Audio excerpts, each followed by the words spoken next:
உறுதி செய்யப்பட்ட ஒரு விஷயம். சென்னையில இருந்து நான் கிளம்பும் போது என்கிட்ட கேட்டாங்க, கடந்த 2 டேர்மா நம்ம எதிர்கட்சி வேட்பாளர் தான் வந்து எம்எல்ஏவா இருக்காரு, அதுவும் இல்லாம இந்த டேர்ம்ல வந்து மினிஸ்டரா இருக்காரு, ரொம்ப பெரிய குடும்பத்தை சேர்ந்தவர், அரசியல் செல்வாக்கு மிகுந்தவர், அந்த கட்சியோட தலைமை குடும்பத்துக்கு மிகுந்த நெருக்கமானவர், இவரெல்லாம் ஜெயிக்க முடியுமா அப்படின்னு கேட்டாங்க. நான் பதில் சொல்றேன்னு சொன்னேன். இப்ப உங்களெல்லாம் பார்க்கும் போது எனக்கு ஒரு மிகப்பெரிய தைரியம் வந்திருக்கு.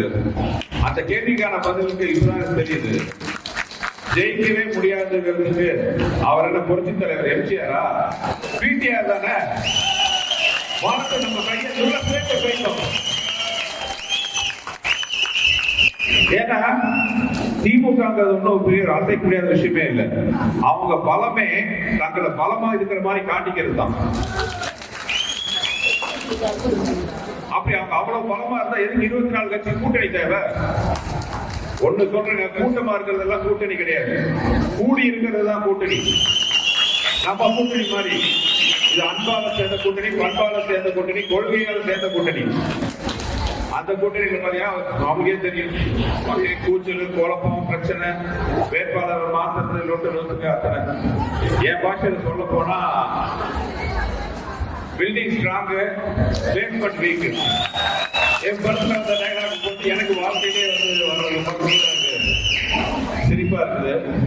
இது எல்லாமே பாத்தீங்கன்னா நம்ம மதுரை மத்திய தொகுதி மக்கள் வந்து விழித்துக் கொள்ள வேண்டிய நேரம் வந்துருச்சு. இரட்டை இலை மலர வேண்டிய நேரம் வந்து இப்ப வந்துருச்சு. இவங்க மேல இத்தனை தவறுகளையும் தப்புகளையும் வச்சுட்டு என்ன பார்த்து சொல்றாங்க, இவன் வெளியூர்ல இருந்து வந்தவன்.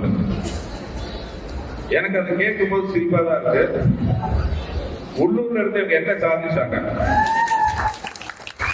5 வருஷம் நான் வந்து மதுரை வந்ததுல இருந்து எத்தனையோ பொதுமக்களை பாக்குறேன், எத்தனையோ வியாபார புள்ளிகளை பாக்குறேன், பெரிய மனிதர்களை பாக்குறேன், சராசரி மனிதர்களை பாக்குறேன், டீ கடையில மனிதர்களை சந்திக்கிறேன். எல்லாரும் சொல்றது இந்த 5 வருஷமா வந்து இந்த தொகுதி எம்எல்ஏவை பார்த்ததே இல்லைன்னு.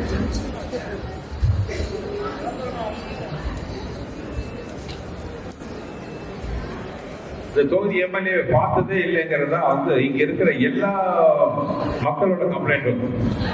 அவங்க தான் என்ன பார்த்து சொல்றாங்க, வெளியூர்காரன். நீங்க மட்டும் நம்ம எல்லாம் ஒன்னா கூடி நின்று இந்த வெற்றியை பெற்று தந்தா என்ன பார்த்து எங்கிருந்தோ வந்தா நம்ம சொல்றவங்க வாயில இருந்தெல்லாம் எங்கிருந்தா வந்தான்னு சொல்ற அளவுக்கு நான் கண்டிப்பா வேலை செஞ்சு உங்களை எல்லாம்